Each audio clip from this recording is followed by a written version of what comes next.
Bienvenue à ce numéro du Journal des Journaux paru du 21 au 27 avril 2025, un numéro que nous entamons avec le remaniement gouvernemental intervenu tout récemment au pays.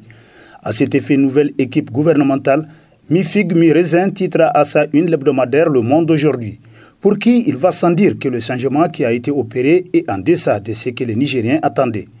On veut des cadres concepteurs capables de guider les hommes pour mener des réflexions qui changent tous les secteurs. Les activités classiques des ministres, à savoir aller en visite, se promener dans le pays, parrainer des ateliers, ne peuvent plus faire un bon ministre à notre époque selon Le Monde d'aujourd'hui. Remaniement ministériel très attendu, Kolia Batabiakoudil Sabili s'exclame pour sa part l'hebdomadaire L'actualité.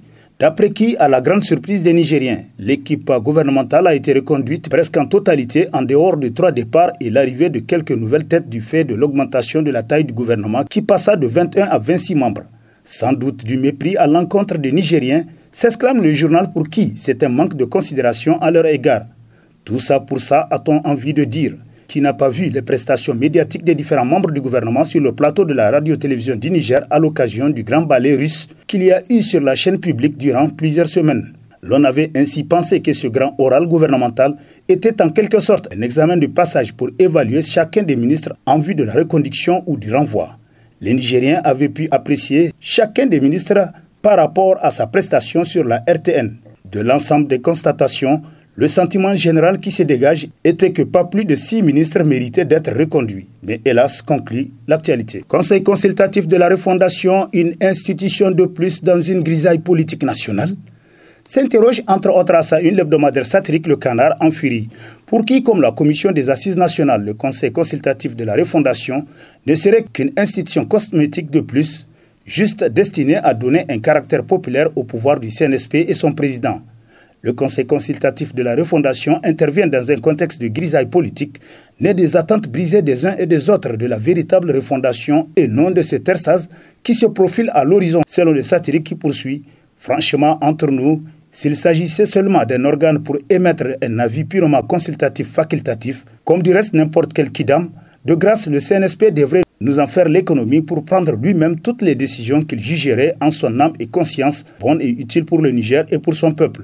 Surtout que ce conseil consultatif de la refondation va bouffer des milliards, constate Le Canard en furie. Désignation des membres du conseil consultatif de la refondation, un activisme intéressé autour de la refondation, titre à sa une La Roue de l'Histoire Info, pour qui il n'y a désormais plus l'ombre d'aucun doute.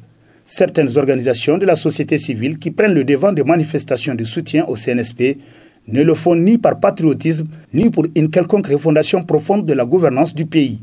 La refondation est l'affaire de tous. C'est une même vision pour tous les Nigériens dans la cohésion, l'unité et l'harmonie. À ceux-là qui font de l'activisme intéressé, il faut dire qu'il n'y a pas de poste réservé ou de dividende à attendre de son engagement patriotique qui est un devoir citoyen, conclut La Roue de l'Histoire. Niger, une nécessité absolue de former une chaîne humaine pour la refondation autour du président Tchani, s'exclame pour son éditorial Mouria la voix du Niger, pour qui le régime de refondation de la République n'a pas droit à l'erreur. Aucun Nigérien de bonne foi ne doit être exclu de cette nouvelle marche à cause de son appartenance idéologique, régionale et ethnique si nous voudrions bien réussir la refondation de la République. Le CNSP se devrait de réussir à unir tous les fils du pays à converger vers la même direction afin de réaliser la vision du général d'armée Abdourahmane Tchani, président de la République, chef de l'État. Les colporteurs de fausses nouvelles, des isanies, des invectives inutiles, des calomnies doivent cesser à défaut sous peine de subir la rigueur de la loi. Les étapes qui nous attendent sont plus importantes que ces petites guerres de clochers et autres querelles d'accusations réciproques qui nous divisent. Il y a donc grande nécessité de contrecarrer les actions sournoises, divisionnistes, pyromane de ce qu'Alhaji Alzouma Maïga appelle la 6e colonne.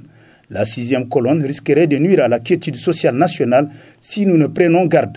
Donc vigilance et vigilance accrue pour neutraliser cette 6e colonne néfaste qui veut saper l'intérêt supérieur de la nation nigérienne. À bon entendeur sali, parce que c'est le Niger qui gagne, conclut Mouria. Souveraineté et refondation, l'honneur revient au vaillant peuple du Niger, titre dans ses colonnes l'hebdomadaire Écho du Monde, pour qui le concept de l'Abousanino Zanchankassane Halaleïdinon est né d'un contexte de menaces graves sur les Nigériens qui venaient de renverser un régime entièrement aux ordres de l'Élysée. Ainsi, le peuple s'est constitué en bouclier pour son armée en jurant et en promettant de la soutenir contre toute ingérence de puissances étrangères dont la CEDEAO fut leur bras armé. L'union sacrée des cœurs et des esprits du peuple dans son écrasante majorité est vraiment née en mettant de côté chacun son orgueil et sa position sociale et politique.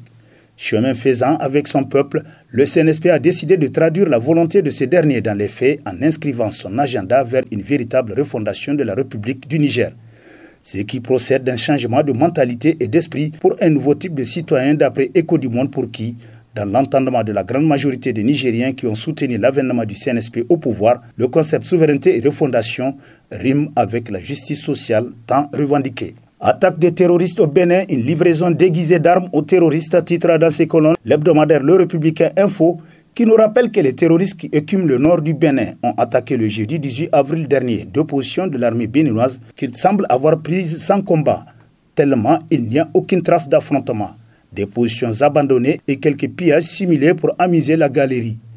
Mais ce qui inquiète d'après le journal, c'est l'impressionnante moisson faite par les terreaux qu'ils s'amusent à présenter dans une vidéo avec force détail qui montre qu'ils sont en pays conquis et que rien ne les inquiète outre mesure. Une manière de dire que la France s'active à une attaque imminente contre l'AES sur ce flanc sud. Une vigilance de tous les instants s'impose selon Le Républicain Info. Lutte contre le terrorisme, le grand banditisme et la criminalité, la Confédération AES se prépare pour la grande offensive, titre à ça une hebdomadaire satirique Le Hérisson, qui nous apprend que l'opérationnalisation de la force militaire conjointe de la Confédération AES s'avère plus qu'indispensable pour mettre hors d'état de nuire les bandes criminelles et terroristes qui écument la zone dite des trois frontières. Annoncé depuis plusieurs jours, après des premières actions de moyenne envergure qui se sont soldées par des résultats éclatants, l'heure est à la préparation de la grande offensive. C'est ce qui a réuni le mardi 15 avril 2025 les patrons des trois armées. Il y aura des hommes comme on n'en avait jamais vu auparavant, du matériel lourd au sol, de la logistique puissante sur terre, sur les eaux du Djoliba et dans le ciel, et la liberté totale de traverser les frontières de part et d'autre pour traquer l'hydre terroriste jusque dans son dernier retranchement, nous apprend Le Hérisson. Détention extrajudiciaire ou déportation de qui le ministre Barké est-il prisonnier? S'interroge l'hebdomadaire Le Nouveau Républicain, qui nous apprend qu'enlevé à son domicile dans la nuit du 13 au 14 janvier 2025 par des hommes en civil, l'ancien ministre du pétrole Maman Moustapha Barké Bako est porté disparu, car les siens n'ont aucune nouvelle de lui depuis des mois. En effet, quel odieux crime aurait commis cet ancien ministre du pétrole du gouvernement de Mohamed Ali Lamine Zen pour avoir été déporté de cette manière singulière? Si c'était pour des raisons de malversation financière que l'intéressé aurait commises à la tête de ce ministère très convoité qu'il a subi un tel traitement inhumain et dégradant, il ne serait pas alors le seul au Niger dans cette situation et son cas pourrait être minime par rapport à d'autres qui ont pillé et saccagé ce pays. Si c'était pour d'autres raisons liées à la sécurité intérieure du Niger, à ce niveau aussi, il n'en serait pas le plus grand coupable en cette matière, à côté des gens ayant été pris sur le théâtre des opérations et qui n'ont pas subi ce même traitement. C'est dire que l'affaire du ministre Barké n'a pas certainement encore fini de révéler tous ses secrets et contours selon Le Nouveau Républicain qui conclut, mais les Germains ont l'habitude de dire que tout ce qui pourrit sous l'eau finira par remonter à la surface. Gestion foncière sale temps pour les lotisseurs privés et autres commis de l'État, titre dans ses colonnes l'hebdomadaire Le Courrier, qui constate que l'affaire a commencé avec un lotissement controversé situé dans la ceinture verte et se repent peu à peu pour révéler des vastes réseaux d'escroquerie et d'arnaques. Au centre de l'affaire, des cadres du ministère de l'Urbanisme, du cadastre, de la ville de Niamey et des lotisseurs privés. Au stade actuel de l'enquête, il est révélé des pratiques illégales de morcellement de réserves foncières et de vente illégale de terrain. Depuis un certain temps, les citoyens sont victimes d'abus et d'escroqueries de la part de certains lotisseurs privés sans vergogne qui s'enrichissent dans la vente de terrains illégalement à qui nous apprend le journal qui poursuit. Aujourd'hui, mieux vaut tard que jamais, les autorités de la refondation ont décidé de démêler toutes les pratiques mafieuses qui tournent autour de la vente de parcelles. D'ores et déjà, une première vague de personnes soupçonnées sont déposées et d'autres suivront selon certaines informations telles que rapportées par Le Courrier. Sécurité alimentaire, le directeur général du riz du Niger, le commandant Moussa Adamou Illi, porteur d'une bonne nouvelle aux producteurs de riz de la région de Dosso, titre dans sa rubrique Nation l'hebdomadaire satirique Le Hérisson, qui nous apprend que c'est accompagné d'une forte délégation que le directeur général du RINI a effectué du 8 au 9 avril 2025 une mission de sensibilisation dans la région de Dosso, plus précisément dans les départements de Falmaï et Gaïa. L'État, à travers le RINI, s'engage à acheter intégralement votre production de riz paddy. Il s'agit là d'accompagner vos efforts et aussi de vous mettre à l'abri de spéculateurs véreux et de coûts de transport, dira le commandant Moussa Adam Illi. Le RINI, faut-il le souligner, accompagne les producteurs locaux de riz en intrants. À travers la construction de nouvelles usines et la mise en place de nouvelles agences, le RINI est de plein pied dans la mise en œuvre de sa noble ambition de rapprocher le riz local des Nigériens. Le constat qui se dégage est l'amélioration conséquente de la production du riz paddy. Ceci pour dire que l'accompagnement de l'État est en train de produire les effets escomptés. C'est sur une note de satisfaction générale que la mission a pris fin, conclut le hérisson. Congrès électif de l'AFTI à Addis Abeba, Alhaji Ide Issaka, une chance pour le taekwondo africain, s'exclame Niger Interhebdo qui nous apprend que du 24 au 26 avril, tous les regards des acteurs et amateurs du taekwondo africain seront tournés vers Addis Abeba, la capitale éthiopienne, pour le tant attendu congrès électif de l'Union des associations africaines du taekwondo AFTI. Au terme d'un premier mandat 2021-2025, sanctionné par des résultats jugés satisfaisants, notre compatriote Elhaj Ide Issaka se représente pour un deuxième mandat. Il est donc candidat à sa propre succession. Et nul doute que les délégués ne manqueront pas de lui renouveler leur confiance à la présidence de l'Union des fédérations africaines de taekwondo. Les Nigériens doivent à l'unisson accompagner la candidature d'Elhaj Ide Issaka, qui est d'ailleurs la leur. Bonne chance à notre compatriote, conclut Niger Interhebdo. Sport Fédération nigérienne de Hapki Jutsu, remise de certificats d'honneur et de sabre au professeur Moussa Talibi, titre dans ses colonnes le bimensuel L'Étincelle, qui nous apprend que les membres de la Fédération nigérienne de Hapki Jutsu ont été reçus par le secrétaire général du ministère de l'Enseignement supérieur, le professeur Moussa Talibi. C'était à son cabinet en présence de la présidente de la Fédération, Mme Fourera, maître Soumana Seydou, ceinture noire, deuxième dan, Jujutsu traditionnel, quatrième dan, Koksulwan et 6e dan Hapki Jutsu, premier assistant mondial du fondateur africain de Hapki Jutsu, précurseur de l'art au Niger et premier président de l'association nigérienne du Hapki Jutsu.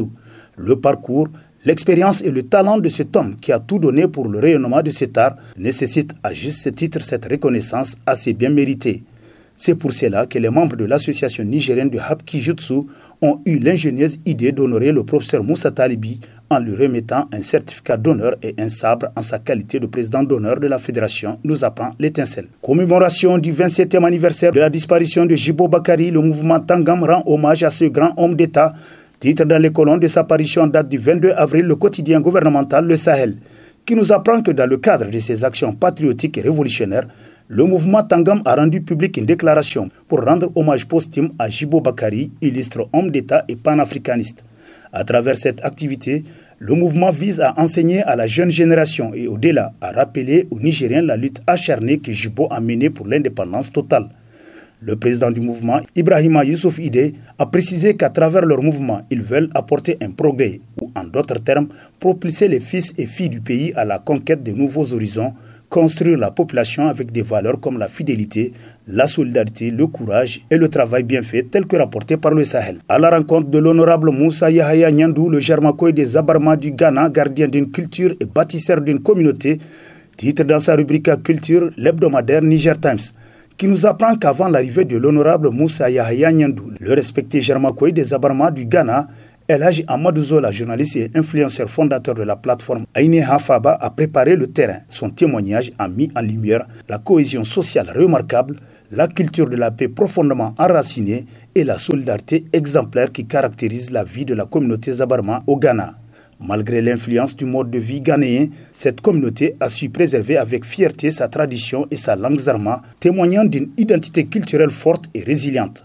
L'honorable Moussa Yahaya Nyandou a souligné la confiance profonde que les Abarma ont su gagner auprès des autorités ghanéennes depuis plusieurs générations. Cette confiance a permis leur plein épanouissement en tant que citoyens à part entière du Ghana. Ils exercent pleinement leurs droits civiques, participant aux élections et jouissant des mêmes opportunités que les autres Ghanéens. Construire des villes, faire du commerce, accéder à l'éducation et occuper des postes dans la fonction publique tels que rapporté par Niger Times.